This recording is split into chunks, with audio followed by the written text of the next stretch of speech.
अब किसान आंदोलन का आज 24वां दिन है और दिल्ली के बॉर्डर पर किसान धरना दे रहे हैं। किसानों ने प्रदर्शन को और तेज करने की चेतावनी भी दे दी है। वहीं सरकार लगातार कोशिश कर रही है कि इनसे बातचीत हो और इस मसले का कोई हल निकल आए, लेकिन ऐसा हो नहीं पा रहा है। लेकिन इस बीच विरोधी दलों के भ्रम जाल से फंसे किसानों को बाहर निकालने के लिए प्रधानमंत्री मोदी ने सीधा संवाद किया। पीएम मोदी ने 53 मिनट में कृषि कानून को लेकर प्रदर्शन कर रहे किसानों के एक एक सवाल का विस्तार से जवाब दिया।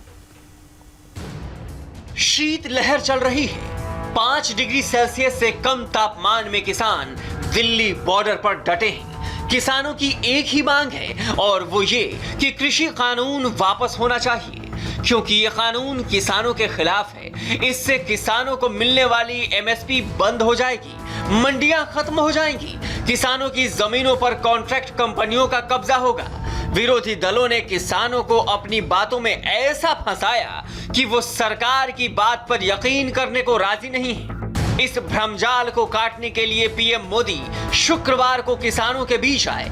मध्य प्रदेश के रायसेन में किसानों से सीधी बात की।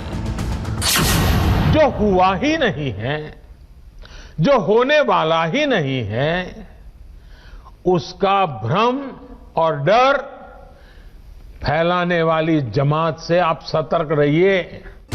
पीएम मोदी लगातार अलग अलग प्लेटफॉर्म पर कृषि कानून के फायदे गिना रहे थे, लेकिन ये पहली बार था जब उन्होंने सीधे किसानों से बातचीत की। ये लोग स्वामीनाथन कमेटी की सिफारिशों को 8 साल तक दबाकर बैठे रहे। पीएम मोदी किसानों की हर बात का जवाब डिटेल में अपने साथ लेकर आए थे। सबसे पहले उन्होंने एमएसपी को लेकर किसानों की चिंताएं दूर की। सबसे बड़े झूठ के बारे में बात करूंगा। बार बार उस झूठ को दोहराया जा रहा है, जोर जोर से बोला जा रहा है, जहां मौका मिले वहां बोला जा रहा है, बिना सिर पर बोला जा रहा है। जैसे मैंने पहले कहा था, स्वामीनाथन कमेटी की रिपोर्ट को लागू करने का काम हमारी ही सरकार ने किया। अगर हमें एमएसपी हटानी होती तो स्वामीनाथन कमेटी की रिपोर्ट लागू ही क्यों करते भाई? आपने भी नहीं की थी, हम भी नहीं करते। मैं देश के प्रत्येक किसान को ये विश्वास दिलाता हूं कि पहले जैसे एमएसपी दी जाती थी वैसे ही दी जाती रहेगी। एमएसपी न बंद होगी न समाप्त होगी। इसके बाद पीएम मोदी ने मंडियों को लेकर फैलाए जा रहे झूठ पर बड़ी बात कही। उन्होंने कहा कि कानून लागू हुए 6 महीने हो गए हैं, लेकिन देश में एक भी मंडी बंद नहीं हुई, बल्कि हम मंडियों के आधुनिकीकरण के लिए 500 करोड़ रुपए से ज्यादा खर्च कर रहे हैं। नए कानून में हमने सिर्फ इतना कहा है कि किसान अगर उसको फायदा नजर आता है तो पहले की तरह जाके मंडी में बेचे, और बाहर उसको फायदा होता है तो मंडी के बाहर जाने का उसको हक मिलना चाहिए, उसकी मर्जी को। क्या लोकतंत्र में मेरे किसान भाई को इतना हक नहीं हो सकता है?